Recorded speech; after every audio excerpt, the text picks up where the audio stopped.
والمرسلين أما بعد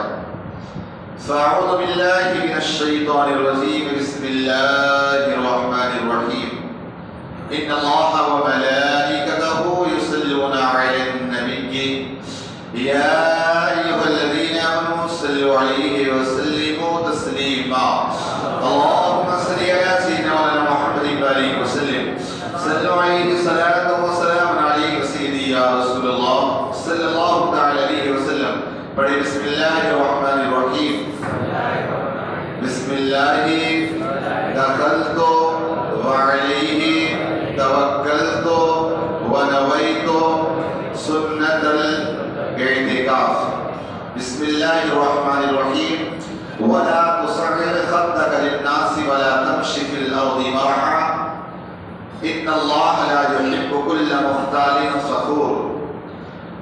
واقصد في مشيك واغضض من صوتك إن أنكر الأصوات لصوت الحمير اور کسی سے بات کرنے میں اپنا رخسار کش نہ کر اور زمین میں اتراتا نہ چل بے شک اللہ کو نہیں بھاتا کوئی اتراتا فخر کرتا اور بیانہ چال چل اور اپنی آواز کچھ پست رکھ بے شک سب آوازوں میں بری آواز گدھے کی آواز سے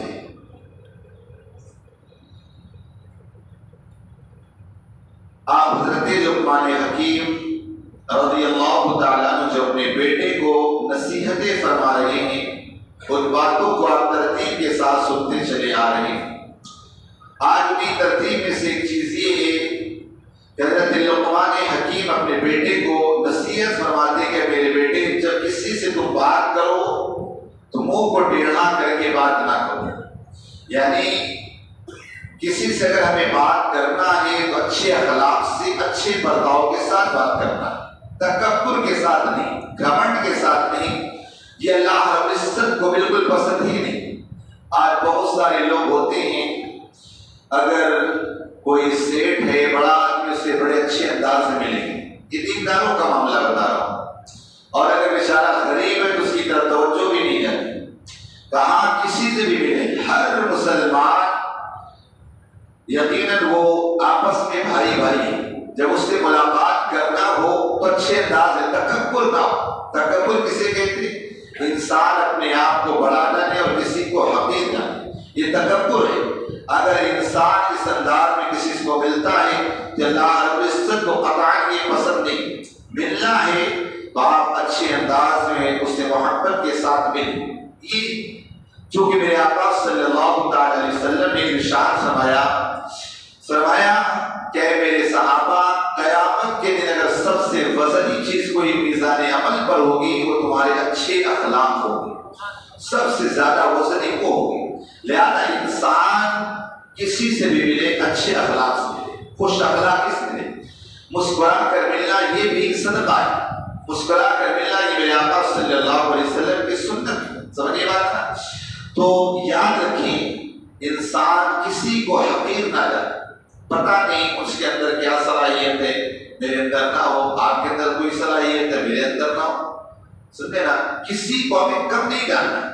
یہ سوچا وہ اس کو کچھ آتا ہی نہیں لیکن اللہ رب العزت نے اس کو کون سا فن دیا تمہیں پتہ نہیں لہذا ہمیں کسی کو بھی حقیر نہیں سمجھنا چاہیے آقا کریم صلی اللہ تعالی علیہ وسلم نے ارشاد فرمایا کہا کہ ایک دوسرے سے بغض نہ رکھو ایک دوسرے سے حسد نہ کرو ایک دوسرے سے پیٹھ نہ پھیرو اور سب اللہ کے بندوں بھائی بھائی بن جاؤ اور کسی مسلمان کے لیے جائز نہیں کہ اپنے بھائی کو 3 دن سے زیادہ چھوڑے رکھے نہ ہمیں بغض رکھنا ہے نہ حسد کرنا ہے بغض اور حسد میں تھوڑا فرق ہے حسد کسی کی نعمت کو دیکھ کر اپنے دماغ میں لانا کہ اس کو اتنا ملا اتنا مالدار ہوگا اتنا اچھے کپڑے پہنتا یہ حسد بغض کسی کے لیے دل میں نفرت رکھنا یہ ایسا ہے یہ ایسا یہ ایسا نہیں میرے آقا نے فرمایا کسی کے لیے نہ بغض رکھنا ہے اور نہ کسی کے لیے حسد رکھنا اگر آپ حسد رکھو بھی کسی سے تو کیا آپ کا فائدہ ہوگا حسد رکھنے سے اگر آپ کسی کے مال کو دیکھ کر حسد رکھ رہے ہیں کسی کے حسن کو دیکھ کر حسد رکھ رہے ہیں تو کیا فائدہ یہ کوئی اپنے آپ کو آپ جلا رہے ہیں کیونکہ ساری نعمتیں تو میرا خدا دے رہا ہے تو گویا تم بندے سے نہیں خدا سے آپ دشمنی بول لیتے ہو، لہذا ضروری ہے کسی سے نہ بغض اور نہ کسی سے حسد رکھا جائے۔ آپ دیکھیے آقا کریم صلی اللہ تعالی وسلم سے بڑھ کر کوئی دنیا میں کمال والا آیا کوئی آیا ہے؟ آقا علیہ الصلوۃ والتسلیم کو اللہ نے ہر کمال عطا فرمایا، وہ کمال حسن حضور ہے کہ گمان نفس سے کہا نہیں، یہی پھول خار سے دور ہے، یہی شمع ہے کہ دھواں نہیں، میں نثار تیرے کلام پر ملی یوں تو کس کو زبان نہیں، وہ سخن ہے جس میں سخن نہ ہو، وہ بیان ہے جس کا بیان نہیں۔ سمجھے نا؟ کون سی ایسی خوبی ہے جو میرے آقا صلی اللہ تعالی علیہ وسلم کے اندر نہ ہو کہ سر پر کہوں کہ مالک و مولا کہوں تجھے، باغ خلیل کا گل زیبا کہوں تجھے، تیرے دوست اور عیب تناہی سے ہے بری، حیرا ہوں میرے شام میں کیا کیا کہوں تجھے، لیکن رضا نے ختم سخن اس پہ کر دیا، لیکن رضا نے ختم سخن اس پہ کر دیا، خلق کا بند۔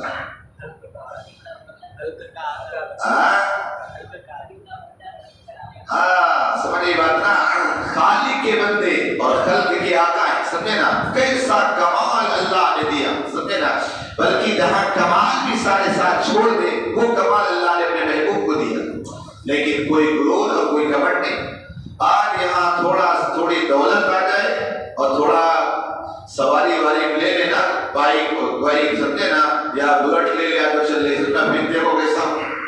ایسے کر کے نکلیں گے کہ ان سے بات کوئی ہے ہی نہیں۔ تکبر کسی کو جائز نہیں۔ اللہ فرماتا ہے کہ کبریائی میری چادر ہے، جو اس کو اوڑھنے کی کوشش کرے گا وہ مجھ سے دشمنی بول لے گا، سمجھے نا؟ لہذا آپ دیکھیں آقا علیہ الصلوۃ والتسلیم پر اللہ نے اتنا کمال دیا، جب مکہ فتح ہوا نا، آقا علیہ الصلوۃ والتسلیم اپنے اونٹنی پر سوار ہے اور پوزیشن اور حال کیا ہے، آپ کا مکہ بار بار اونٹنی سے ٹچ ہو جا رہا، سینہ ٹچ ہو جا، اتنا چھپ کر کے آپ مکے میں ہیں،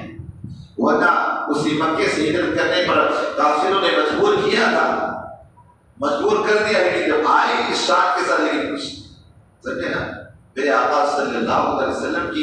آپ جب کرم نوازیوں کو دیکھیں، اللہ اکبر، پڑھو نہ تو پڑھتے رہو، اپنے تو اپنے اگر برائے آ گئے، کبھی آقا علیہ الصلوۃ والتسلیم نے کبھی برائے کو نہ محروم کیا، نہ چھڑکا نہ ڈانٹا۔ مکے کے اندر ایک بندہ تھا جس کے میرے آقا صلی اللہ علیہ وسلم نے کچھ قرض لیے تھے، ابھی قرض دینے کی کچھ مدت باقی تھی۔ آقا علیہ السلام اور حضرت عمر رضی اللہ تعالیٰ دونوں جہاں تشریف لے گئے، وہ آیا اور پکڑ لیا آقا کی گریبان، کہا اے محمد تم میرا پیسہ نہیں دیتے ہو، اتنا دنوں کا وعدے کے سچے نہیں۔ آپ سوچے ذرا، حضرت عمر بھی ساتھ میں تلوار نکال لی، چھوڑ، سمجھے نا؟ ہم جیسے آدمی لگا مار نے سیدھا مجھے بےعزتی کیا بڑے بازار میں، سمجھے نا؟ بڑے بازار میں بےعزتی کیا۔ میرے آقا صلی اللہ علیہ وسلم نے فرمایا عمر اس کا جو بقیہ مال اسے بھی دو اور ساتھ ہی ساتھ اتنے درہم اور اس کو دو، تاکہ اس وجہ سے تم ان کو ڈرایا اور دھمکایا ہے۔ اللہ اکبر، وہ بندہ قدموں مسلمان نہیں تھا، قدم پکڑتا اور مسلمان ہو جاتا، سمجھے نا؟ آپ دیکھیں یہ ہے اخلاق، اور ہمارے ساتھ تھوڑا سا معاملہ آ جائے تو ساری حدیں پار کر دیں، وہ بھی غصہ میں آئے گا، چھوٹوں پہ آئے گا، بڑوں پہ تو نہیں آئے گا، بڑے سے بات ہو گیا برداشت کر لیا ہوں، سمجھے نا؟ چھوٹے پہ آئے گا برابر نپٹ لے۔ تکبر کس چیز کا؟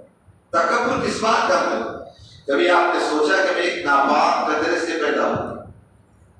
وہ بھی ناپاک قطرہ، میں بھی ناپاک قطرہ، سب ناپاک قطرے سے پیدا ہوئے، تو گھمنڈ کس بات پر؟ سارے کے سارے سب اللہ کے بندے ہیں۔ وہی میرے آقا صلی اللہ علیہ وسلم نے سب تم اللہ کے بندے ہو، کس بات پہ تم گھمنڈ کر رہے ہو؟ کسی بات پہ گھمنڈ کرنے کی ضرورت نہیں، جہاں تمہاری انتہا وہی اس کی انتہا ہے، لہذا کسی بات پر آقا صلی اللہ علیہ وسلم کی آپ جب زندگی دیکھیں گے کہ کس انداز میں لوگوں کے سامنے زندگیاں پیش کی، سب کچھ آپ کے ہاتھ میں ہے،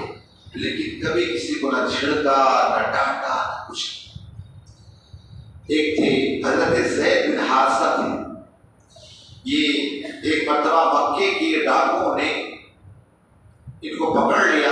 اور پکڑ کے لے جا کے مکے کے بازار میں بیچ دیا، بیچا نا تو حضرت خدیجہ الکبریٰ رضی اللہ تعالیٰ کے چچا زاد بھائی ہوتے انہوں نے خرید لیا، اور جب آقا علیہ السلام کا نکاح ہوا حضرت خدیجہ رضی اللہ تعالیٰ سے، بعد میں انہوں نے حضرت خدیجہ کو دیا اور پھر جب آقا سے نکاح ہوا حضرت ماں خدیجہ رضی اللہ تعالیٰ عنہ کا، تو آپ نے زید بن حارثہ کو حضور صلی اللہ علیہ وسلم کی خدمت میں پیش کیا، کہا آقا علیہ السلام کی خدمت کیا کریں۔ اب زید بن حارثہ یا آقا علیہ السلام و تسلیم کی خدمت کر رہے ہیں، سال و سال خدمت کر رہے ہیں۔ اب آپ کے باپ ادھر حارثہ جو تھے مکے میں بڑی پریشان ہوئی کہ میرا بیٹا کہاں گیا، میرا بیٹا کہاں گیا، ادھر آپ پریشان رہے، دور دراز سے کہیں کے رہنے والے تھے۔ تو ایک مرتبہ لوگوں نے بتایا کہ حارثہ تو اس کی یاد میں اتنا روتا ہے، پریشان ہونے کی ضرورت نہیں، تیرا بیٹا مکہ چلا جا، وہاں مکے میں محمد عربی ایک بندہ ہے، اس کا غلام ہے، اور جا کے لے آ۔ اب یہاں سے حارثہ اور اب کا بھائی کعب دونوں لوگ یہاں سے گئے، جا کر مکے پہنچے۔ جلد سے ہی اپنے بیٹے حارثہ کو دیکھا نہ ہو، ہزار و قطار کی قدت سے بچھڑے ہوئے۔ حضرت زید رضی اللہ تعالیٰ عنہ بھی اپنے باپ سے لپٹ کر خوب روئے، خوب روئے۔ رونے کے بعد جب جدا ہوئے، کہا بیٹا ہم تجھے لینے کے لیے آئے، بیٹا اب تو پریشان نہ ہو۔ آقا کریم صلی اللہ علیہ وسلم سے بات کیا کہ محمد عربی صلی اللہ علیہ وسلم کہا جس قدر آپ دولت لینے کے لیے تیار ہیں، دینے کے لیے تیار ہیں، جتنی بھی دولت لے، لیکن میرے بیٹے حارثہ زید کو چھوڑ دے، آزاد کر۔ آقا کریم صلی اللہ علیہ وسلم نے ارشاد فرمایا اے حارثہ مجھے دولت کی ضرورت نہیں ہے، اگر تیرا بیٹا جاتا ہے تیرے ساتھ تو جا لے جا، مجھے کوئی دقت نہیں، لے جا۔ چاہے کہا چل بیٹا، کہا نہیں میں نہیں جاؤں، کہا میں نہیں جاؤں گا۔ باپ حیران پریشان، کہا آزادی کی زندگی چھوڑ کر غلامی کی زندگی پسند کر رہا ہے، کیا کیا ہوا؟ عرض کرتے ہیں بابا جان سن لو، کہا اس غلامی میں ہزار آزادی کی زندگی قربان ہے، اس لیے جو درد ایسا نہ ہے، بلکہ اگر اعلیٰ حضرت کی زبان میں کہے تو حضرت زید نے یہ کہا ہوگا کہ یا رسول اللہ تیرے ٹکڑوں پہ پلے غیر کی ٹھوکر پہ نہ ڈال، چڑکیاں کھائے کہاں چھوڑ کے صدقہ تیرا، اور تیرے قدموں میں جو ہے غیر کا منہ کیا دیکھیں، کون نظروں پہ دھشے دیکھ کے تلوا تیرا۔ گویا کہ حضرت زید یہ کہہ رہے وہاں سے اپنے باپ کو جان چھوڑنا گوارا کیا، لیکن آقا علیہ السلام کے در کو کبھی زندگی میں چھوڑنا گوارا کیا ہے۔ یہ میرے آقا صلی اللہ علیہ وسلم کے اخلاق تھے، تبھی تو غیر آتے نا، غیر بھی آتے تو آ کر کے آقا علیہ السلام کیوں کوئی تکبر نہیں، کوئی گھمنڈ نہیں، کوئی کچھ نہیں، سمجھے نا۔ آپ دیکھیں جب حضرت عروہ بن مسعود رضی اللہ عنہ ایمان نہ لائے، صلح حدیبیہ کے موقع پر، صلح حدیبیہ کے موقع پر ایک مقاصد بنا کر مکے والوں نے بھیجا تھا، کہا جاؤ تو بات کر کے آؤ۔ یہاں آئے عروہ بن مسعود، آ کر دیکھا جب آقا علیہ السلام و تسلیم اگر وضو فرما رہے ہیں تو آپ کے پانی کے قطروں کو لے لے صحابہ چہرے میں پلے نہیں ملتا، ان کے ہاتھ سے چپڑ لیتے، ہاتھ سے لے لیتے، اس طرح کر رہے ہیں۔ اللہ اکبر۔ اسی انداز میں دیکھا ہو جانے کے بعد عروہ بن مسعود نے مکے والوں کو کہہ دیا کہ مکے والوں محمد عربی صلی اللہ علیہ وسلم سے لڑنے کا ارادہ چھوڑ دو۔ کہا تو کبھی اسے جیت نہیں سکتے، کہا کیا بات ہے؟ کہا محمد عربی نے کیا بہت بڑی فوج تیار کر لی، بہت اسلحے تیار کر لی؟ کہا کچھ نہیں، کہا انسانوں سے لڑا جا سکتا ہے لیکن دیوانوں سے نہیں لڑا جا سکتا۔ محمد عربی صلی اللہ علیہ وسلم کے جو غلام ہے نا وہ انسان نہیں، وہ دیوانے ہیں جو اپنے نبی کے جسم کے پانی کا ایک قطرہ زمین پر نہ گرنے دے۔ وہ کب چاہے گا کہ ان کے جسم کا قطرہ، خون کا قطرہ زمین پر گرے؟ کہا کبھی تمہیں کسی آقا کریم صلی اللہ علیہ وسلم نے اپنے آپ دیکھیں محبت بھری تلوار سے ایسے اخلاق پھیلائے، اللہ اکبر، ایسے آپ تاریخ کا مطالعہ کر دیں، ایک سے بڑھ کر ایک آپ کو واقعات میں آقا علیہ السلام کو جانتے ہی ایسا ہے، پھر بھی کبھی کچھ سو نہیں بولتے، سمجھے نا۔ حضرت انیس بن زہیر، یہ بہت زہیر تھے، یہ بہت بڑے شاعر تھے، بہت بڑے شاعر، اور زمانے جاہلیت میں الٹے سیدھے اشعار حضور کی شان میں کہتے تھے۔ جب مکہ فتح ہوا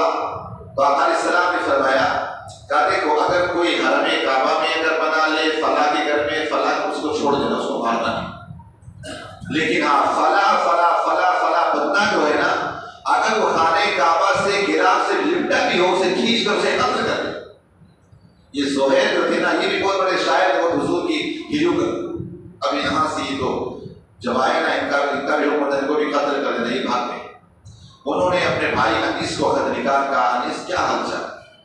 کہا تمہارے بارے محمد عربی صلی اللہ علیہ وسلم نے یہ پیغام سنایا ہے، اور یاد رکھ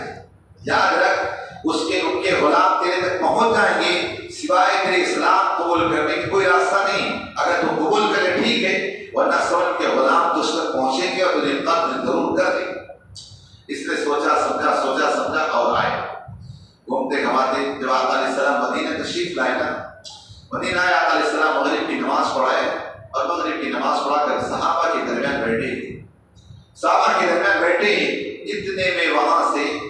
وہ زہیر آئے اور آ کر کے صحابہ کی مجلس میں بیٹھ گئے۔ صحابہ کا ایک دن قدرما سوال حضور بیٹھتے، صحابہ سوال کرتے، جو سوال کرتے آقا علیہ السلام کے سوالوں کا جواب دیتے۔ فجر کے بعد لوگ اپنے اپنے خواب بیان کرتے، میں نے یہ خواب دیکھا، اس کی تعبیر کا حضور بیان کرتے۔ اس طرح مغرب کے بعد بیٹھے ہوئے تھے۔ ویسے آج اماموں کے پاس ٹائم نہیں ہوتا کہ پبلک کو ٹائم دے، سمجھے نا، ٹائم نہیں ہوتا۔ یہ بھی پبلک کو ٹائم دینا بھی حضور کی سنت، سمجھے نا، اب پابندی نہیں لگا دینا۔ بہرحال حضور صلی اللہ علیہ وسلم کی بارگاہ میں جب زہیر پہنچنے کے بعد عرض کیا، یا رسول اللہ صلی اللہ علیہ وسلم، اگر کوئی بندہ آپ کی گستاخیاں کرتا ہو، چونکہ اندھیرا ہو گیا تھا، اس طرح نظر نہیں آتا، آج کل کی طرح لائٹ تو تھی نہیں، بس ایک قندیل سائڈ میں جلدی چراغ دور جل رہا ہوتا۔ کہا کہ کوئی ایسا بندہ آپ کی شان میں ہجوم کرے، گستاخیاں کرے، پھر اگر وہ توبہ کرے اور آپ کی بارگاہ میں آ جائے، کلمہ پڑھنا چاہے تو آپ کا کیا ہوگا؟ آقا کریم صلی اللہ علیہ وسلم نے فرمایا، کہا چل آ ہی گیا ہے، جا میں نے تجھے معاف کی۔ سبحان اللہ۔ کوئی جانا نہیں، کچھ نہیں، آقا علیہ السلام یہ تھا۔ یہی تو سوچ رہا ہے آقا علیہ السلام و تسلیم کو اللہ نے کیا کمال عطا فرمایا۔ اور جب اس زور سے تب نہیں پڑھتا تھا، میں آقا علیہ السلام کی شان کیا۔ کیسے لوگ آتے تھے امتحان لینے کے لیے، لیکن آقا علیہ السلام و تسلیم اسے بھی یہ نہیں کہ ایسا۔ ایک مرتبہ قباء کے قریب میں، مسجد قباء مدینہ منورہ کے قریب میں ہے، سب سے پہلی اسلام کی مسجد وہاں قریب میں آقا علیہ السلام ٹھہرے ہوئے تھے۔ کچھ یہودی آئے سرکش، اپنے ساتھ کھجور کی گٹھلیاں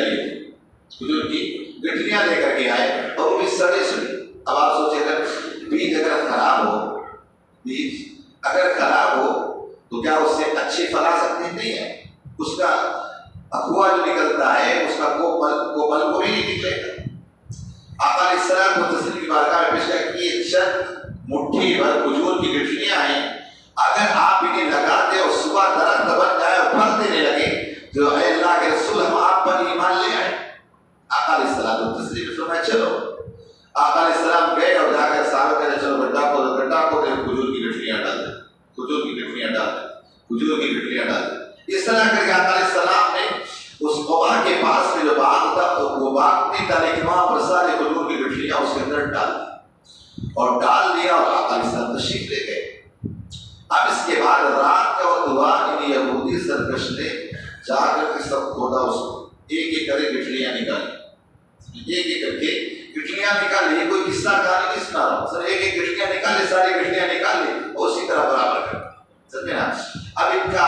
ظاہر سی بات عقیدہ یہ تھا کہ اگر یہ گٹھلیاں نکالے کہاں سے درخت آئے گا، کہیں گے آپ جھوٹے ہو، سمجھے نا، آپ اللہ کے نبی نہیں ہونا، یہ ہو جاتا۔ ٹھیک ہے، ہو گئی بات۔ جب صبح ہوئی آقا کریم صلی اللہ علیہ وسلم صحابہ کے ساتھ تشریف لے گئے نا، جتنے گٹھلیاں لگائے تھے جتنے نا سارے درخت وہاں نظر آئے، سب درخت نظر آئے۔ آقا علیہ السلام و تسلیم نے سب سے کھجور توڑوائی اور سارے لوگ کھانے لگے، سمجھے نا، سب کھا رہے لیکن اس میں گٹھلیاں نہیں، اب اس کے بعد جو یہودی بدمعاش کہنے لگے کہ محمد عربی صلی اللہ علیہ وسلم کھجور تو بڑا اچھا ہے، بڑی مٹھاس ہے، بڑا ٹیسٹی ہے، لیکن اس کے اندر گٹھلیاں نہیں۔ آقا مسکراتے ہیں، ارشاد فرماتے ہیں اگر تم رات میں گٹھلیاں نہ نکال لاتے رات میں کھجور کی گٹھلیاں آپ دیکھیں، پھر بھی آقا علیہ السلام نے ذلیل نہیں کیا، کچھ نہیں کیا۔ اب وہ یہودی کلمہ پڑھے اور مسلمان بن گئے۔ آپ سوچیں اتنے کمال والے آقا علیہ السلام ہو کر کے بھی کوئی تکبر نہیں۔ ہمارے اندر کون سا کمال؟ کیا دو چار ٹائم کی نماز میں پڑھا لے تو اس لیے مجھے غرور گھمنڈ ہے، یا آپ کو غرور گھمنڈ ہے بھی آج میں دو چار ڈھیلا ہے، یا آپ کے پاس بہترین ششبیار مکان ہے، کس بات کا گھمنڈ ہے؟ یہ سب کچھ یہاں نہیں جائے گا، مٹی میں لاؤ گے، سمجھنا ہوگا، یہاں کوئی نہیں رہے گا۔ چاہے جتنے بنگلے بنا لینا، کتنے بھی بنگلے بنا لو، وقت کی زمین میں قبرستانی جاؤ گے، سمجھا وہ بھی جو لوگوں نے چھتے کر کے بنائی کیسے کیسے تو اسی میں جانا ہے. سمجھ بات کس چیز کا گھمنڈ ہے؟ سمجھے نا کس چیز کا گھمنڈ؟ آپ جو لوگ اتنا کر چلتے ہیں ہوتا نا تھوڑا کپڑے اچھے پہنے دیکھو ذرا کس طرح چلتے ہیں، اس کا تذکرہ کل انشاءاللہ کل سنیں گے. اللہم صلی علی سیدنا مولانا محمد